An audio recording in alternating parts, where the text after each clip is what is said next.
କହିବାର କଥା କ'ଣ ଏ ଯେଉଁ ଆମର ଏ ଯେଉଁ ମାଆଙ୍କ ପୀଠରେ ଆଜି ଦୀର୍ଘ 100 ବର୍ଷ କି 200-500 ବର୍ଷର ଏ ଅନୁଷ୍ଠାନ କିନ୍ତୁ ଆଗରେ ବାପ ଅଜାମାନେ ସମସ୍ତେ କରୁଥିଲେ ତାକୁ ଆମେ ଦେଖି ଏବେ ଆମେମାନେ ପିଲା ଯୁବକମାନେ ମିଶି ଆମେ ଆଜିକି 16ତମ ବାର୍ଷିକ ଉତ୍ସବ କରୁଛୁ ଏଠି ମାଆଙ୍କର।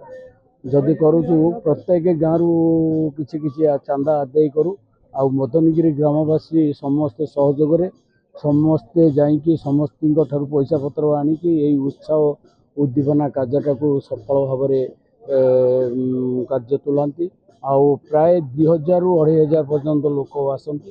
ଏଠି ବହୁତ ସମାଗମ ହୁଏ, ଦୋକାନ ବଜାର ସବୁ ପଳେଇ ଗଲାଣି, ଲୋକ ଭାଙ୍ଗିଗଲାଣି। ଏଠି ପ୍ରାୟ ଦୀର୍ଘ 500 ବର୍ଷରେ ଅନୁଷ୍ଠାନ ମାଆଙ୍କର। ଆମେ ଏବେ ଯେଉଁ ନୂତନ ନୂଆ କରିକି କରୁଛୁ ଏ ଯେଉଁ ଅଷ୍ଟପ୍ରହରୀ ଆଉ ମାଆଙ୍କ ପୂଜା ଅର୍ଚ୍ଚନା କିନ୍ତୁ ଆଜିକି 16ତମ ବର୍ଷରେ ଏବେ ପଦାର୍ପଣ କରିଛି। ଏ କହିବା ଅବହେଳିତ ହିସାବରେ ଆମର ପାଣିର ଏଠି ସମସ୍ୟା ବହୁତ ଅସୁବିଧା। ପାଣି ଆମେ କେତେବେଳେ ଟିକେ ସୁଚାରୁ ରୂପେ ପାଉନୁ। ପାଣି ଟାଙ୍କି ଆଣି ପଇସା ଦେଇକି 1000 ଟଙ୍କା ଦେଇ ପାଣି ଟାଙ୍କି ଏଠି ରଖିଲେ ଆମକୁ ଟିକେ ସୁବିଧା ମିଳେ, ନହେଲେ ଆଉ କୌଣସି ପ୍ରକାରର ଆମକୁ ପାଣିର ସୁବିଧା ଏଠି କୌଣସି ପ୍ରକାରର ନାହିଁ। ପିଙ୍ଗଳା ମାଆଙ୍କର ଏଇଟା ଗୋଟେ ଅନୁଷ୍ଠାନ ଆମେ 16 ବର୍ଷ ଧରି ଆଗରୁ ହୋଇ ଆସୁଥିଲା ଆମର ଜେଜେବାପା ଅମଳରୁ ମାନେ ହେଉଥିଲା, କିନ୍ତୁ ଏବେ ଆମେ 12 ବର୍ଷ ହେଲାଣି ଭଲସେ ତାକୁ ମଡ଼ର୍ଣ୍ଣ ଯୁଗରେ ଆମେ ଯୋଗି ମାନେ କୀର୍ତ୍ତନ କରିକି ଆମେ କରୁଛୁ। ଏଠି ପାଖାପାଖି 2500 ଆମର ଭକ୍ତଗଣ ଜାଗୃତ ହେଉଛନ୍ତି, ପ୍ରସାଦ ସେବନ କରୁଛନ୍ତି। ଆଉ ଏଇଟା ବର୍ଷକୁ ବର୍ଷ ଆମେ ଚାହୁଁଛୁ ଆଉ ଟିକେ ଡେଭଲପ୍ ହଉ।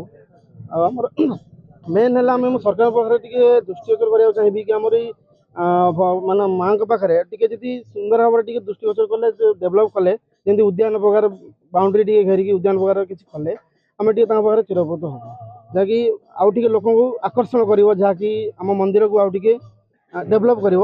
ଆମେ ପାଣି ଯେମିତି ଅସୁବିଧା ହେଉଛି ପାଣି ଟିକେ, ଆଉ ଆପଣଙ୍କର ଦେଖୁଛନ୍ତି ଆପଣଙ୍କ ଆଖପାଖରେ ବହୁତ ଜାଗା ମାନେ ପଶୁ ପଶି ଆସୁଛନ୍ତି, ଯାହାଫଳରେ ଲୋକଙ୍କୁ ଟିକେ ହଇରାଣ ହେଉଛନ୍ତି ଖାଇବା ପିଇବା ପାଇଁ।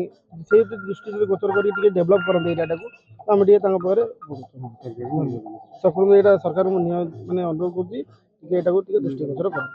ଯେହେତୁ ଏଠି ଦୀର୍ଘ ଦିନର ଆମର ଏ ଯେଉଁ ପଣା ସଂକ୍ରାନ୍ତି ଦିନ ଆମ ମଦନଗିରି ଗ୍ରାମବାସୀ ତରଫରୁ ଏଠି ଆମେ ଦୀର୍ଘ ଦିନ ହେଲା କରି ଆସୁଛୁ, କିନ୍ତୁ ଏଇ 12-14 ବର୍ଷ ଭିତରେ ଆମେ 14 ବର୍ଷ ହେଲା ଆମେ ଏଇଠି ଅଷ୍ଟପହରୀଟି ଆମେ କରୁଛୁ ଆରମ୍ଭ କରିଛୁ। ଆଉ ପ୍ରତ୍ୟେକ ଆମର ଗ୍ରାମବାସୀ ମାନେ ସମିତିଙ୍କର ସହଯୋଗରେ ଆମର ଏଠି ଅନୁଷ୍ଠାନଟି ଚାଲିଛି। ଆଜ୍ଞା, ଆଉ ସମସ୍ତଙ୍କ ସହଯୋଗରେ ଏ ଅନୁଷ୍ଠାନଟି ଚାଲିଛି। ଗାଁର ଉତ୍ସାହିତ ହୁଏ କି ଯେ ଆମର ସଂକ୍ରାନ୍ତି କେଉଁ ଦିନ ପଡ଼ିବ। ପ୍ରତ୍ୟେକ ଲୋକଙ୍କର ଏଇଭଳିଆ ଗୋଟେ ଧାରଣା ଅଛି ଯେ ଆମର ସଂକ୍ରାନ୍ତି ହେଲେ ଗାଁର ପ୍ରତ୍ୟେକ ବୃଦ୍ଧ ବନିତା ସମସ୍ତେ କୁହନ୍ତି ଯେ ସଂକ୍ରାନ୍ତି ଦିନ ଆମର ଗୋଟେ ପର୍ବ, ଆମେ ମାଆଙ୍କ ପାଖରେ ଆମେ ସମସ୍ତେ ଯାଇକି ଏକତ୍ରିତ ହୋଇ ଗୋଟେ ପ୍ରାର୍ଥନା କରିବା କି ଭଲ ମନ୍ଦ ଗାଁର କିଛି କରିବା। ଆଜ୍ଞା, ଆଜ୍ଞା ହାରାହାରି 2000 ଲୋକଙ୍କର ଭକ୍ତଙ୍କର ମେଳ ହୁଏ, ପ୍ରତି ସମାଗମ ହୁଏ ଆମର ପ୍ରତ୍ୟେକ ସଂକ୍ରାନ୍ତିରେ। ଆଉ ଏଠି 10ଟା ପଞ୍ଚାୟତର ଲୋକ ଆଜ୍ଞା ଏଠି ଆସନ୍ତି।